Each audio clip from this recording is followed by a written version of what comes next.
لیکن جب وقت کی باری آتی تھی تو وقت کے بارے میں بخیل اور کنجوس ثابت ہوا کرتے تھے۔ ایک اللہ والے فرمایا کرتے تھے صحابہ کرام کی زندگی تو یہ تھی، دن کے وقت گھوڑے کی پشت کے اوپر وقت گزارا کرتے تھے اور رات کے وقت مصلی کے اوپر وقت گزار دیا کرتے تھے۔ رات کے وقت اللہ کے سامنے روتے ہوئے گزار دیا کرتے تھے، دن کو جہاد کیا کرتے تھے، دن کو روزہ رکھا کرتے تھے، اور رات کے آخری پہر میں اللہ کے سامنے فریاد کیا کرتے تھے، اللہ کے سامنے آنسو بہایا کرتے تھے۔ میرے آج کے نوجوان کی حالت یہ بن چکی ہے، میرے آج کے مسلمان بھائی کی حالت یہ بن چکی ہے، ساری رات فلم اور ڈرامہ دیکھتے ہوئے گزر جاتی ہے اور پورا دن سوتے ہوئے گزر جاتا ہے۔ اگر یہ نوجوان 10-11 بجے بیدار ہو جاتا ہے، پورا دن اسے جمائیاں آ رہی ہوتی ہے، سستی کا شکار ہو جاتا ہے۔ اس لیے میرے بھائی اپنی زندگیوں کو قیمتی سمجھیں، اپنی زندگیوں کو برباد نہ کریں۔ یہ وقت، یہ زندگی ایک مرتبہ ملی ہے، یہ جوانی کی عمر پھر زندگی کے اندر دوبارہ آپ کو نہیں مل سکتی۔ اور جب قیامت کے دن لوگوں کو جہنم کے اندر ڈال دیا جائے گا تو جہنم کے اندر کچھ لوگ ہوں گے، اس وقت وہ اللہ رب العزت کی بارگاہ میں فریاد کریں گے، ربنا، اے ہمارے رب، اخرجنا، اے اللہ ہمیں تو یہاں سے نکال۔ اللہ دنیا کے اندر تجھے ناراض کیا کرتے تھے، اللہ دنیا کے اندر تیری نافرمانی کیا کرتے تھے، اللہ تو ہمیں جہنم سے نکال۔ ربنا اخرجنا منہا نعمل صالحا غیر الذی کننا نعمل۔ اللہ ہم اپنے سوشل میڈیا کے غلط استعمال کی وجہ سے، فیس بک کے غلط استعمال کی وجہ سے جہنم کے اندر ڈالے گئے، اللہ تو ہمیں دوبارہ دنیا کے اندر بھیج دے، آج کے بعد فلم نہیں دیکھیں گے، اللہ آج کے بعد ڈرامہ نہیں دیکھیں گے، اللہ آج کے بعد ان چیزوں کا غلط استعمال نہیں کریں گے۔ یہ جہنمی اس وقت اقرار کریں گے، اللہ آج کے بعد نہیں کریں گے، لیکن میرا اللہ کیا فرمائے گا؟ میرا اللہ فرمائے گا فَإِنْ عُدْنَا مِنْهَا فَإِنَّا ظَالِمُونَ، جاؤ جہنم کے اندر پڑے رہو، تم ظالم ہو۔ اولم نعمرکم ما یتذکر فیہ من تذکر، اللہ فرمائیں گے میرے بندو میں نے تمہیں دنیا کے اندر زندگی دی تھی، میں نے تمہیں عمر دی تھی، اس عمر کے اندر تم نصیحت حاصل کر سکتے تھے لیکن تم نے نصیحت حاصل نہیں کی۔ اگر تم چاہتے تو اپنی زندگی کو، اپنی جوانی کو قیمتی بنا سکتے تھے، اگر تم چاہتے تو اپنی جوانی کو دین کے اوپر لگا سکتے تھے، لیکن تو نے اپنی جوانی سے فائدہ نہ اٹھایا، اپنی زندگی سے فائدہ نہ اٹھایا، آج کسی کو جہنم کے اندر سے نکالا نہیں جائے گا۔ قرآن عظیم الشان میں پروردگار ذوالجلال نے دوسری جگہ ارشاد فرمایا، جب لوگوں کو جہنم کے اندر ڈال دیا جائے گا تو جہنمی اس وقت کہیں گے لو کننا نسمع، کاش ہم دنیا کے اندر علماء کے بیانات کو سن لیتے، کاش دنیا کے اندر مشائخ کے وعظ کو سن لیتے، کاش دین کی باتوں کو سن لیتے، او نعقل، یا ہمارے اندر عقل کی رتی ہوتی، ہم دین کی باتوں کو سمجھ لیتے، ما کننا فی اصحاب السعیر، تو آج ہم جہنم والوں میں سے نہ ہوتے۔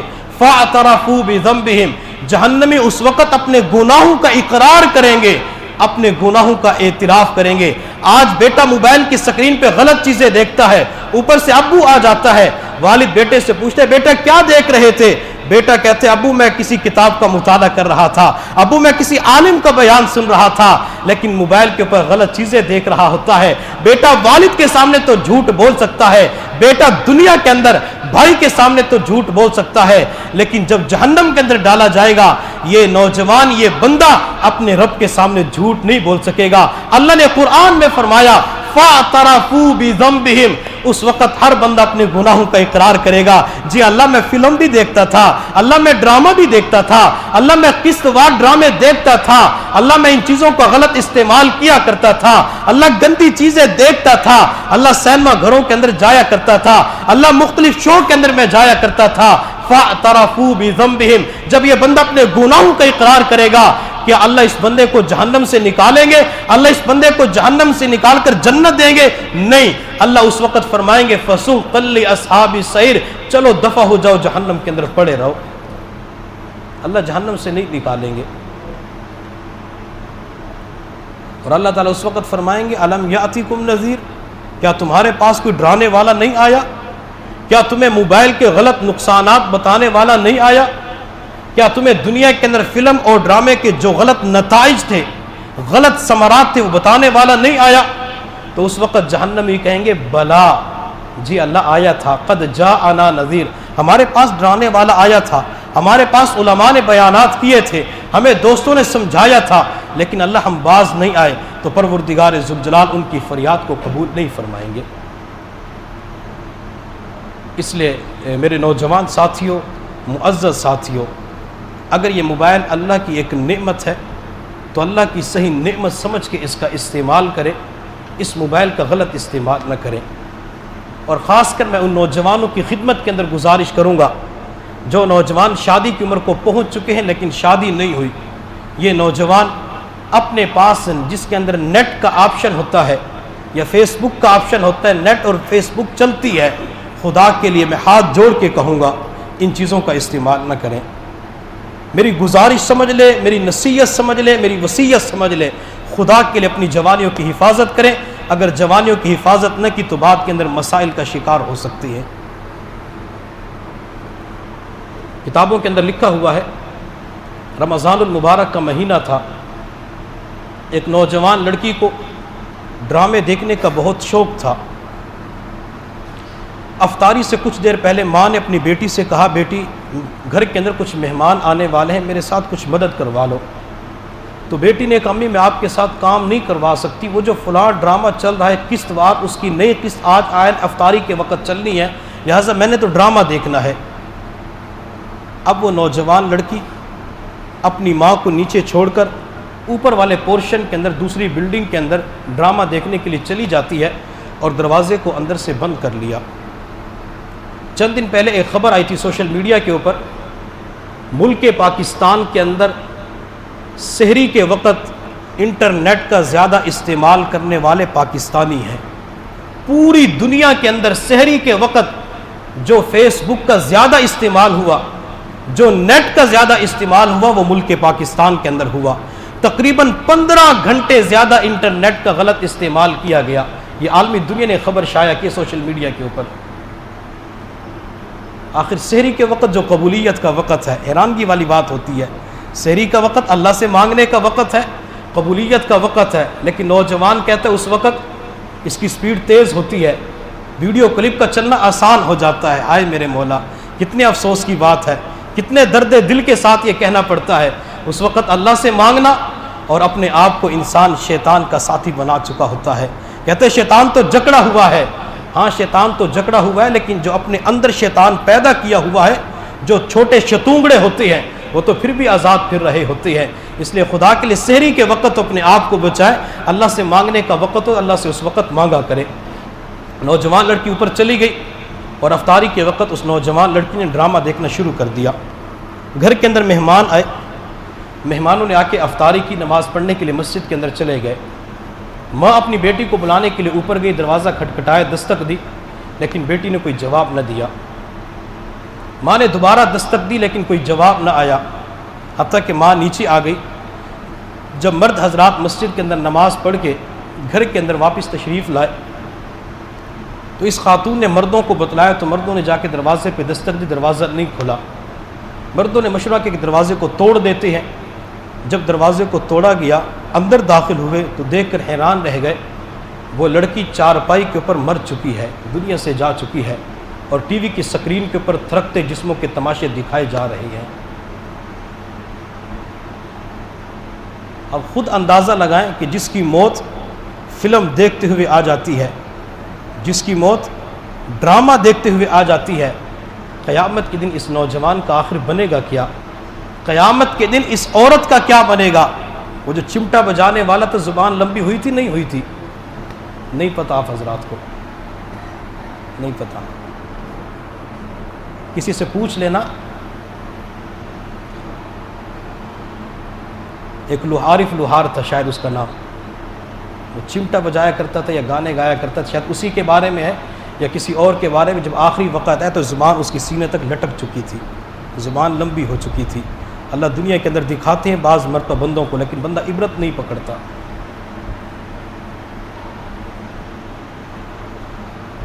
مردوں نے جا کے ٹی وی کو بند کیا، اس نوجوان لڑکی کی جب لاش کو اٹھایا تو وہ حضرات لاش کو اٹھا نہ سکے، جیسے ایک پتھر اور پہاڑ بن چکی تھی وہ لاش، حتیٰ کہ کسی بوڑھے نے کہا کہ ٹی وی کو اٹھاؤ تو لاش کا اٹھانا آسان ہو جائے گا۔ حتیٰ کہ ایک بندے نے ٹی وی کو اپنے کندھے پہ رکھا تو دوسری طرف لاش کو اٹھانا آسان ہو گیا. ٹی وی نیچے آیا, آگے ٹی وی تھا, پیچھے اس لڑکی کی لاش تھی. حتیٰ کہ اس لڑکی کو غسل دیا گیا, لڑکی کو کفن پہنایا گیا.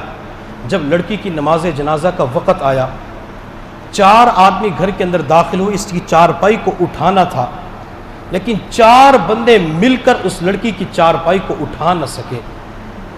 وہ لاش, وہ چارپائی ایک پتھر بن چکی تھی, پہاڑ بن چکی تھی. آخر وہ بوڑھا بول پڑا کہ ٹی وی کو اٹھاؤ تو چارپائی کو اٹھانا آسان ہو جائے گا. چنانچہ ٹی وی کو کندھے پہ رکھا گیا, پھر چارپائی کو اٹھانا آسان ہو گیا. دنیا والوں نے پھر اپنی گناہگار آنکھوں سے دیکھا کہ آگے ٹی وی چل رہا تھا اور پیچھے وہ جنازہ چل رہا تھا. آج ہم دنیا کے اندر دیکھتے ہیں, اگر گلی کے اندر ہمیں جنازہ نظر آ جاتا ہے, اگر ہم موٹر سائیکل پہ سوار ہوتے ہیں, اپنی گاڑی کو بریک لگا لیتے ہیں, جنازے کا اکرام کر لیتے ہیں کہ پہلے جنازہ گزر جائے, میں بات کے اندر چلا جاؤں گا. حتیٰ کہ بندہ سائیکل پہ جا رہا ہوتا ہے, وہ سائیکل والا سائیکل کو روک لیتا ہے. بندہ پیدل چل رہا ہوتا ہے, وہ راستے کے درمیان کے اندر کھڑا نہیں ہوتا, راستے کے دائیں بائیں کھڑا ہو جاتا ہے. لیکن دنیا والوں نے اپنی آنکھوں سے دیکھا, آج جنازے کے آگے کوئی چل رہا تھا, بندہ جا رہا تھا اور اس کے کندھوں کے اوپر ٹی وی بھی تھا. یوں سمجھ لیں اس کے کندھوں کے اوپر LCD تھی. وہ بندہ چلتے چلتے جنازہ گاہ کے اندر پہنچا. حتیٰ کہ نماز جنازہ ادا کی گئی. نماز جنازہ ادا کرنے کے بعد قبرستان کے اندر پہنچے. جب لڑکی کو دفن کیا گیا, قبر کے اوپر مٹی ڈال دی گئی. یہ لوگ ٹی وی کو اٹھا کر جب گھر کی طرف چلے, وہ لڑکی کی لاش قبر سے باہر نکل آتی ہے. لوگ حیران رہ گئے. لوگوں نے دوبارہ دفن کیا, وہ لڑکی کی لاش پھر نکل آتی ہے. لوگ حیران اور پریشان تھے. قریب علماء کی طرف رجوع کر لیا. علماء سے پوچھا اس طریقے سے مسئلہ درپیش آ چکا ہے. اس وقت کے علماء نے کہا چونکہ لڑکی کی موت ٹی وی دیکھتے ہوئے آئی ہے, لڑکی کی موت فلم اور ڈرامہ دیکھتے ہوئے آئی ہے, جب تک قبر کے اندر ٹی وی کو دفن نہیں کیا جائے گا اس وقت تک لڑکی کے جسم کو قرار نہیں آ سکتا. پھر اس قبر کے اندر ٹی وی کو لڑکی کے ساتھ دفن کر دیا گیا. خاتمے کا کچھ پتہ نہیں ہے. حضور صلی اللہ علیہ وسلم عذاب قبر سے پناہ مانگا کرتے تھے. اللہم انی اعوذ بک من عذاب القبر, اللہ میں عذاب قبر سے پناہ مانگتا ہوں, اللہ میں قبر کے عذاب سے پناہ مانگتا ہوں. اگر قبر کے اندر بندے کو اس مصیبت کے اندر مبتلا کر دیا گیا, بندے کا کیا بنے گا؟ ہم دنیا کے اندر دیکھتے ہیں جب کوئی بندہ معانقہ کرتا ہے, وہ بندہ طاقتور ہوتا ہے, اپنے بازوں کو ملا کر زور لگاتا ہے تو ہماری ہڈیاں ٹوٹنے کے قریب ہو جاتی ہے. ہم کہتے ہیں بھائی میں کمزور ہوں, میں آپ کی اس طاقت کو, بوجھ کو برداشت نہیں کر سکتا, میرے جسم کو چھوڑ دے. اگر دنیا والے جسم دبا دیں تو ہمیں تکلیف ہوتی ہے. جب قبر کے اندر ان چیزوں کا غلط استعمال کی وجہ سے قبر ہمارے جسم کو دبائے گی, اس وقت ہمارا کیا بنے گا؟ یہ قبر بندے کے جسم کو اس قدر دبائے گی کہ بندے کی پسلیاں ایک دوسرے کے اندر گھس جائیں گی. میں آپ حضرات کی خدمت کے اندر پھر ایک اور سوال کر لیتا ہوں. اگر کوئی بندہ موبائل کے اوپر غلط چیزیں دیکھ رہا ہو یا ٹی وی کی سکرین پر تھرکتے جسموں کے تماشے دیکھ رہا ہو اور نماز کا وقت ہو جائے, کیا بندہ اس وقت نماز کے لیے ٹی وی کو چھوڑتا ہے؟ کیا بندہ نماز کے لیے موبائل فون کے غلط استعمال کو چھوڑتا ہے؟ بالکل نہیں چھوڑتا. حتیٰ کہ جب دوست نماز پڑھنے کے لیے مسجد کے اندر جا رہا ہوتا ہے, مثال کے طور پر ریاض الجنہ مسجد کے میناروں سے آذان کی آواز بلند ہوتی ہے, کسی کے کان کے اندر اللہ اکبر کی صدا آتی ہے, وہ بندہ تمام کاروبار کو چھوڑ کے مسجد کی طرف آ رہا ہوتا ہے. مسجد کے کونے کے اندر یا کسی دکان کے اوپر ایک نوجوان بیٹھ کر ٹی وی کی سکرین پر کوئی ڈرامہ یا فلم دیکھ رہا ہوتا ہے یا موبائل کے اوپر کچھ دیکھ رہا ہوتا ہے. یہ اس دکاندار سے کہتے, بھائی سے کہتا ہے میرے بھائی نماز کا وقت ہو چکا ہے, آؤ نماز پڑھنے کے لیے. تو آگے سے جواب دیتے میرے کپڑے ٹھیک نہیں ہے, میرے کپڑے پاک نہیں ہے, جب کپڑے پاک ہو جائیں گے پھر نماز پڑھنے کے لیے آؤں گا. جب آپ ٹی وی دیکھ رہے تھے, جب آپ فلم دیکھ رہے تھے, اس وقت تو آپ کے کپڑے پاک تھے. فلم اور ڈرامہ دیکھتے ہوئے, موبائل کا غلط استعمال کرتے ہوئے آخر نماز کے لیے کپڑے کیوں خراب ہو چکے ہیں؟ یہ نماز پڑھنے کے لیے آپ مسجد کے اندر کیوں نہیں آ سکتے؟ اور بعض مرتبہ لوگوں کی طرف سے جواب یہ ملتا ہے میرے بھائی آپ چلے جائے, میں تھوڑی دیر کے بعد آتا ہوں. اب یہ بھائی تو نماز پڑھنے کے لیے آ جاتا ہے, نماز پڑھ کے واپس چلا جاتا ہے, لیکن وہ ابھی تک فلم دیکھ رہا ہوتا ہے, ابھی تک ڈرامہ دیکھ رہا ہوتا ہے, موبائل کی سکرین کے اوپر تھرکتے جسموں کے تماشے دیکھ رہا ہوتا ہے. حتیٰ کہ نماز بھی قضا ہو جاتی ہے. جب نماز قضا ہو جاتی ہے, اسی نماز کی وجہ سے جب بندے کو عذاب قبر کے اندر مبتلا کیا جائے گا, بندے کے سینے کے اوپر ایک کالا اژدہا مسلط کیا جائے گا، ایک مرتبہ بندے کو ڈنگ مارے گا، بندہ 70 ہاتھ زمین کے اندر دھنس جائے گا، اس وقت اس کا کیا بنے گا؟ آج ٹی وی کی سکرین پر تھرکتے جسموں کے تماشے دیکھنے والے، اور بعض لوگوں کو گانوں کا شوق ہوتا ہے، یہ تھرکتے جسمیں دیکھتے ہوئے ایک لذت ملتی ہے، یہ تھرکتے جسمیں دیکھتے ہوئے ایک سرور ملتا ہے، یہ سرور وقتی ہوتا ہے، یہ لذت چند لمحوں کی ہوتی ہے، یہ خوشی چند لمحوں کی، چند گھڑیوں کی ہوتی ہے، لیکن اس لذت کے اوپر جو عذاب ملے گا وہ عذاب دائمی ہوگا۔ بعض مرتبہ لوگ کہہ دیتے ہیں کہ نماز پڑھنے کو جی نہیں چاہتا، مسجد کے اندر آنے کو جی نہیں چاہتا۔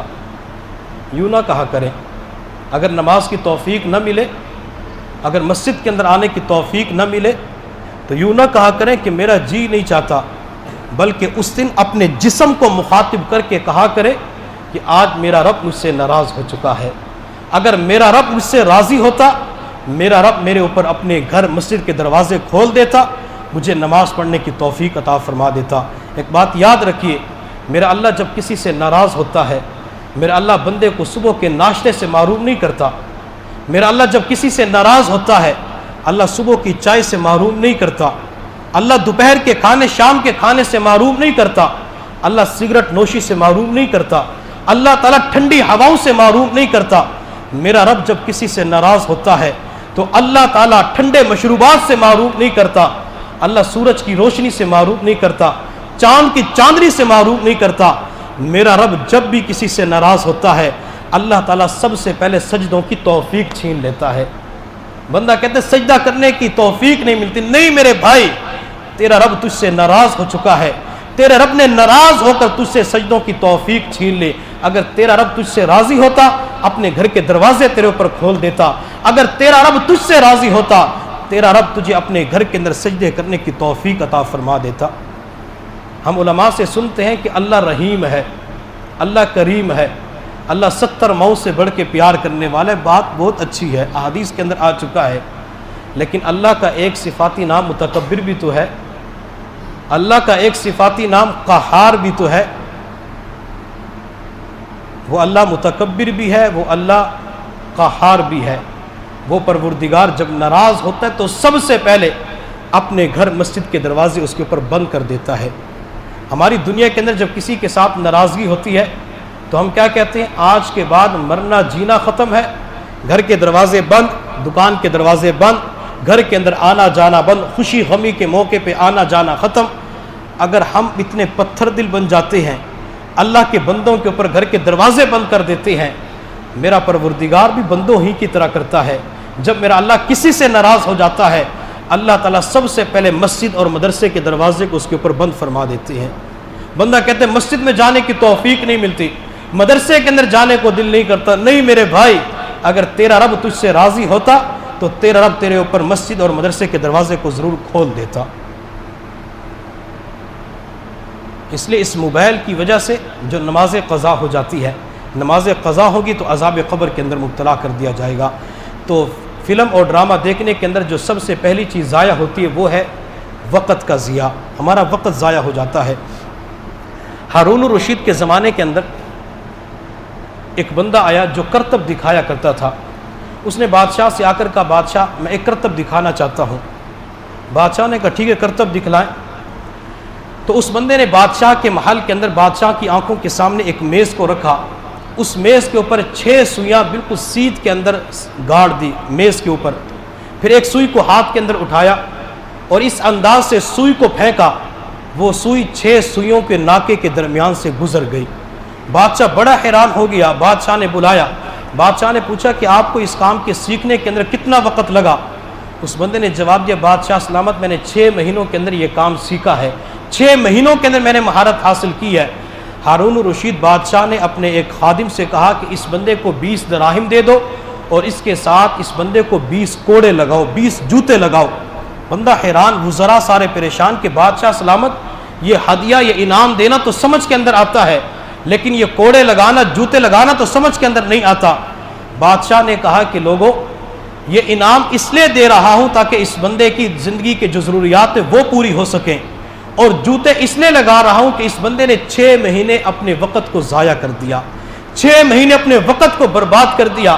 ان 6 مہینوں کے بارے میں قبر کے اندر سوال نہیں ہوگا تو نے اس کرتب کو حاصل کیا تھا یا نہیں کیا تھا، ایک سوئی کو 6 سوئیوں کے درمیان سے گزارنے کی مہارت حاصل کی تھی نہیں کی تھی۔ اللہ قبر کے اندر اس کے بارے میں سوال نہیں کریں گے، اللہ تو سب سے پہلے اس کی جوانی کے بارے میں سوال کریں گے، تو نے جوانی کو کہاں ضائع کیا تھا، جوانی کو کہاں استعمال کیا تھا۔ اس نے اپنی جوانی کے 6 مہینے ضائع کر دیے، ان 6 مہینوں کے ضائع کرنے کی وجہ سے میں نے اسے 20 کوڑے لگوائے ہیں۔ تو بادشاہوں کے ہاں بھی وقت کی اہمیت ہوا کرتی تھی، وقت کی قدر و قیمت ہوا کرتی تھی، تو ہمیں چاہیے کہ ان چیزوں کے اندر اپنے وقت کو ضائع نہ کریں۔ دوسری چیز، فلم، ڈرامہ، فیس بک، انٹرنیٹ کے غلط استعمال کے اندر جو ضائع ہوتی ہے وہ ہماری دولت ہے، وہ ہمارا مال پیسہ ہے۔ وہ کیسے ضائع ہوتا ہے؟ جب ہم مختلف قسم کے گناہ کی خاطر پیکج لگاتے ہیں، کبھی ڈیوائس خریدتے ہیں، کبھی گھر کے اندر وائی فائی لگا لیتے ہیں، کبھی مختلف کمپنیوں سے رابطہ کر کے انٹرنیٹ کے پیکج لگا لیتے ہیں۔ اب انٹرنیٹ جو بندہ استعمال وہ کرے جس کا کچھ فائدہ ہے، جس کا کام ہے، جس کا فائدہ ہی نہیں اگر وہ استعمال کرتا ہے، آخر انٹرنیٹ کا پیکج لگانے کے لیے پیسوں کی ضرورت پڑے گی، 100 روپے کی ضرورت پڑتی ہے، 500 کی پڑتی ہے، 1000 کی پڑتی ہے۔ گھر کے اندر وائی فائی لگاتی ہیں تو سینکڑوں روپے لگ جاتے ہیں، 1500، 2000، 3000 لگ جاتے ہیں۔ اب اسی دولت کے بارے میں، مال پیسے کے بارے میں اللہ قیامت کے دن بندے سے سوال کریں گے، میرے بندے تو نے مال کہاں سے کمایا تھا اور کہاں خرچ کیا تھا؟ اگر اس مال کو انٹرنیٹ کے غلط پیکج کے اوپر خرچ کیا ہوگا تو یہ بندہ قیامت میں اللہ کو جواب نہیں دے سکے گا۔ اللہ فرمائیں گے، میرے بندے میں تجھے بتلاتا ہوں کہ تو نے مال کو کہاں ضائع کیا تھا، تو نے مال کو میری نافرمانی کے اندر ضائع کیا تھا۔ اور ان چیزوں کے استعمال کرنے کے اندر جو تیسری چیز ہم ضائع کر رہے ہیں وہ اپنے دین کا ضیاع ہے، اپنے دین کا نقصان کر رہے ہیں۔ ہم اپنے نام اعمال کو گناہوں سے بھر رہے ہوتے ہیں، نام اعمال گناہوں سے پر ہو چکا ہوتا ہے۔ یہ نام اعمال قیامت کے دن اللہ کی بارگاہ کے اندر پیش ہوگا۔ میں آپ کو ایک مثال دیتا ہوں۔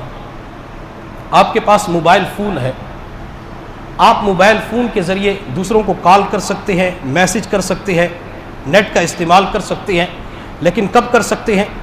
جب آپ کے موبائل کے اندر بیلنس ہوگا، جب آپ کے موبائل کے اندر پیسے ہوں گے۔ اگر آپ کے موبائل فون کے اندر 1 روپیے کا بیلنس بھی نہیں ہے، نہ آپ کسی کو میسج کر سکتے ہیں، نہ آپ کسی کو کال کر سکتے ہیں، نہ آپ وائس میسج بھیج سکتے ہیں، نہ آپ کسی کے ذریعے ایمو پر بات کر سکتے، کچھ بھی نہیں کر سکتے۔ لیکن اس موبائل کے اندر پھر بھی مختلف قسم کے آپشن ہوتے ہیں۔ کسی جگہ آپ کو گیلری کا آپشن نظر آئے گا، کسی جگہ فائل کا آپشن نظر آئے گا، کسی جگہ فیس بک کا آپشن نظر آئے گا، کال کا آپشن نظر آئے گا، میسج کا آپشن نظر آئے گا، آپ کو 20 آپشن نظر آ جائیں گے۔ یہی مثال ہمارے نام اعمال کی ہے۔ اگر ہم نے نام اعمال کے اندر نیکیوں کا بیلنس جمع نہ کیا، نام اعمال کے اندر نیکیوں کو جمع نہ کروایا، یہ نام اعمال قیامت کے دن جب اللہ کی بارگاہ کے اندر پیش ہوگا، اب نام اعمال کے اندر نماز کا بیلنس تو نہیں ہے، نماز اس نام اعمال کے اندر روزے کا بیلنس تو نہیں ہے، نام اعمال کے اندر صدقات تلاوت قرآن کا بیلنس تو نہیں ہے، لیکن اس نام اعمال کے اندر کچھ آپشن ہوں گے۔ یہ فلم دیکھنے کا گناہ کا آپشن ہے، یہ ڈرامہ دیکھنے کے گناہ کا آپشن ہے، یہ یورپ کی گندی تہذیب کو دیکھنے کا آپشن ہے، یہ حسد کا آپشن ہے، یہ تکبر کا آپشن ہے۔ اگر وہ آپشن آپ کے سامنے کر دیے جائیں، اللہ بھی دیکھ رہا ہوگا، نام اعمال کا وزن بھی کیا جا رہا ہوگا، آپ اس وقت بتلائیں کہ آخر اس وقت اللہ کے سامنے کیا جواب دیں گے، اللہ کے سامنے کیا عرض کریں گے؟ نام اعمال کھل کے آپ کے سامنے آ چکا ہے۔ پھر میرا اللہ قیامت کے دن فرمائے گا، اقرا کتابک، اپنی کتاب کو پڑھ، اپنے نام اعمال کو پڑھ، لا یغادر صغیرۃ ولا کبیرۃ الا احصاها۔ دنیا کے اندر جو چھوٹا گناہ کیا تھا، جو بڑا گناہ کیا تھا، وہ سارا کا سارا نام اعمال کے اندر درج کر دیا گیا ہے۔ فلم اور ڈرامہ دیکھنے کے اندر چوتھی چیز جس کو آج ہم ضائع کر رہے ہیں وہ اپنی صحت کا ضیاع ہے، اپنی صحت کو ضائع کر رہے ہیں۔ جو بندہ بار بار موبائل فون کا استعمال کر، جس کی مجبوری ہے، جس نے موبائل کے اوپر کچھ کام کرنا ہے وہ علیحدہ بات ہے، جس کی مجبوری نہیں ہے، کام نہیں ہے، صرف اس نے ویڈیو کلپ دیکھنے ہیں، یہ گناہ کے کام ہوتے ہیں۔ یہ بندہ جب ان کلپ کو دیکھتا ہے، اگر مجھ سے پورے بیان کے اندر کوئی نازیبا کلمات نکل جائیں تو میں ہاتھ جوڑ کے ابھی سے معافی مانگ لیتا ہوں۔ میں نے پہلے بھی کہا تھا کہ بیان سخت قسم کا ہو سکتا ہے. جب 2 منٹ کا یا 5 منٹ کا کوئی نوجوان گندا کلپ دیکھتا ہے، اس ویڈیو کے اندر جو مرد یا عورت ہے جسم کے اوپر 1 انچ کا کپڑا بھی نہیں ہے، اس نوجوان کے جذبات خراب ہو جاتے ہیں، اس نوجوان کے دماغ کے خیالات گندے ہو جاتے ہیں، اس کو بری طرح وساوس آ رہے ہوتے ہیں. پھر اس نوجوان کے لیے اپنے جسم کی حفاظت کرنا مشکل ہو جاتا ہے، اس نوجوان کے لیے اپنے آپ کو بچانا مشکل ہو جاتا ہے. پھر یہ نوجوان، یہ انسان، یہ مرد اپنے جسم کو غلط جگہ پہ استعمال کرتا ہے. یہ نوجوان اپنے جسم کا قیمتی سرمایہ کو ضائع کر دیتا ہے، یہ دوسروں کے حق کو ضائع کر رہا ہوتا ہے، دوسروں کے حقوق کے اوپر ڈاکہ ڈال رہا ہوتا ہے. آخر قیامت کے دن اللہ تعالیٰ نے بندے سے صحت کے بارے میں پوچھنا ہے، میرے بندے میں نے تجھے صحت دی تھی، میں نے تجھے جوانی دی تھی، جوانی بھی ایک صحت ہے، آخر اس جوانی کو کہاں استعمال کیا تھا، اس جوانی کو کہاں ضائع کیا تھا؟ اگر اس بندے نے 2 منٹ کا کلپ دیکھ کر اپنی جوانی کو ضائع کیا ہوگا، اپنے قیمتی سرمایہ کو ضائع کیا ہوگا، اس وقت یہ اللہ کے سامنے بول نہیں سکے گا. اس لیے میرے نوجوانوں، میری آپ سے یہی گزارش ہے، خدا کے لیے اپنی جوانیوں کی حفاظت کریں، اپنی جوانیوں کو داغدار نہ بنائیں، اپنی جوانیوں کو بے داغ رکھیں. بے داغ جوانی اللہ تعالیٰ کو مقبول ہے، بے داغ جوانی اللہ کو پسند ہے. دنیا کے اندر جوانیوں کی حفاظت کریں گے، سر کے بالوں سے لے کر پاؤں کے ناخنوں تک اپنے پورے جسم کی حفاظت کریں گے، اللہ بھی راضی ہو جائیں گے، اللہ کا محبوب بھی راضی ہو جائے گا. حضور صلی اللہ علیہ وسلم نے فرمایا، جو نوجوان جوانی کے اندر اپنی جوانی کی حفاظت کرے گا، جسم کو اللہ کی نافرمانی میں استعمال نہیں کرے گا، اللہ تعالیٰ قیامت کے دن اس نوجوان کو اپنے عرش کا سایہ عطا فرما دیں گے. آج گرمیوں کے اندر ہم یہی دیکھتے ہیں، دوپہر کا وقت ہوتا ہے، ہر بندہ سائے کی طرف بھاگ رہا ہوتا ہے، کوئی کمرے کی طرف بھاگ رہا ہوتا ہے، کوئی برآمدے کی طرف بھاگ رہا ہوتا ہے، کوئی کسی ٹینٹ کے نیچے بھاگ رہا ہوتا ہے. کہتے ہیں یہ گرمی برداشت نہیں کر سکتا. اگر کوئی بندہ کسی کے لیے سائے کا انتظام کر دے، بندہ بڑا خوش ہو جاتا ہے کہ گرمی کے موسم میں میرے لیے سائے کا انتظام کیا ہے. لوگ جب عرفات کی طرف آ رہے ہوتے ہیں، دوپہر کا وقت ہوتا ہے، کچھ لوگ پیدل آتے ہیں، کچھ گاڑیوں پہ آ رہی ہوتی ہیں. اب جو لوگ مینا سے عرفات کی طرف پیدل آ رہے ہوتے ہیں، یہ تقریباً 8-9 کلومیٹر کا فاصلہ ہے، چھتری بعض مرتبہ نہیں ہوتی، لیکن راستے کے اندر کچھ لوگ کھڑے ہوتے ہیں جو مال تقسیم کر رہے ہوتے ہیں. جب اس بندے کو 1 چھتری ہدیہ کے طور پہ دی جاتی ہے، اس بندے کا دل اتنا خوش ہو جاتا ہے، وہ سچے دل سے دعا دے رہا ہوتا ہے کہ آپ نے میری گرمی کو دور کر دیا، میں عرفات کے میدان میں آسانی کے ساتھ پہنچ جاؤں گا. بعض مرتبہ لوگ وہاں پہ پانی ڈال رہی ہوتی ہیں گرمی کو ختم کرنے کے لیے. اگر دنیا کے اندر کوئی سائے کا انتظام کر دے، ہم درد دل کے ساتھ، سچے دل کے ساتھ اسے دعا دے دیتے ہیں. اگر قیامت کے دن جب ہر بندے کے جسم کے اوپر 1 انچ کا کپڑا بھی نہیں ہوگا، ہر بندہ گناہوں کی وجہ سے اپنے پسینے کے اندر شرابور ہوگا، نہ یہ قمیص ہوگی، نہ بنیان ہوگی، نہ شلوار ہوگی، نہ سر کے اوپر ٹوپی، رومال، پگڑی ہو، کچھ بھی نہیں ہوگا. اس وقت اگر اللہ تعالیٰ کسی کو عرش کا سایہ نصیب فرما دے، وہ بندہ کتنا خوش نصیب ہوگا، وہ بندہ کتنا سعادت مند ہوگا. یہ عرش کا سایہ حاصل کرنے والا کون ہے؟ 7 خوش نصیب بندے ہیں. فضائل اعمال کے اندر حدیث لکھی ہوئی ہے، لیکن ان 7 خوش نصیبوں کے اندر ایک نوجوان بھی ہے. وہ نوجوان جس نے اپنی جوانی کی حفاظت کی، وہ نوجوان جس نے جوانی کو غلط جگہ پہ استعمال نہیں کیا، وہ نوجوان جس نے اپنی جوانی کو اللہ کی عبادت کے اندر استعمال کر لیا. اللہ تعالیٰ اپنے عرش کا سایہ نصیب فرمائیں گے.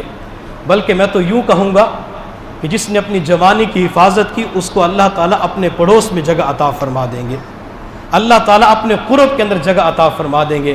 ہر بندہ یہی چاہتا ہے کہ اللہ کے پڑوس میں جگہ مل جائے، اللہ کے قرب کے اندر جگہ مل جائے. جو غلطیاں کوتاہیاں ہو چکی ہیں ان کے اوپر معافی مانگے، اللہ کے سامنے توبہ استغفار کریں، اللہ معاف فرما دیں گے.